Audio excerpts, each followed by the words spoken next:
Call తీసుకుందామండి. చెప్పండి. నమస్తే అండి, ఎక్కడి నుంచి మాట్లాడుతున్నారు? అనంతపురం నుంచి మేడం. ఓకే, మీకున్న ప్రాబ్లం ఏంటో చెప్పండి, డాక్టర్ గారు ఉన్నారు. హలో, ప్రాబ్లం ఇది అలర్జీ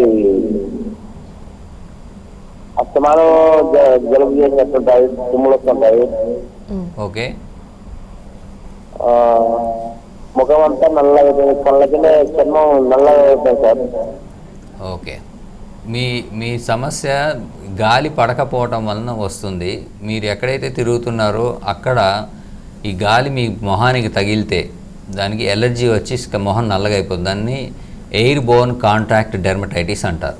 మీకు గాలి తగలకూడదు, ఎస్పెషల్లీ బండి మీద వెళ్తుంటే స్పీడ్గా గాలి గట్టిగా మనకి తగులుతుంటే వచ్చేస్తుంది. ఇది సంవత్సరంలో కొన్ని సీజన్స్లో ఎక్కువ అవుతుంది అది. అలానే మీరు ఈ గాలి పీలుస్తుంటే వాతావరణం పడకపోవడం వలన తుమ్ములు ఇవి వస్తున్నాయి. దీనికి మీరు ఏం చేయాలంటే, ఎస్పెషల్లీ గాలికి తగలకుండా వెహికల్స్ మీద వెళ్ళినప్పుడు విండో పక్కన కూర్చోకూడదు, మొహం అది కప్పుకోవాలి.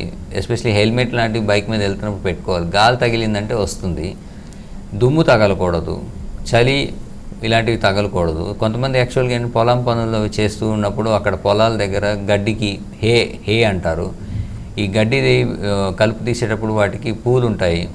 అలానే పొలాల్లో మందులు కొడుతుంటారు చాలామంది, ఆ కెమికల్స్ని ఎక్స్పోజ్ తీసుకుంటుంటారు. వీటన్నిటి వలన వస్తూ ఉంటుంది. ఇది రెగ్యులర్ ప్రాబ్లంగానే ఉంటుంది, కానీ ఒకసారి మందులు వాడితే పోయే ఛాన్స్ లేదు.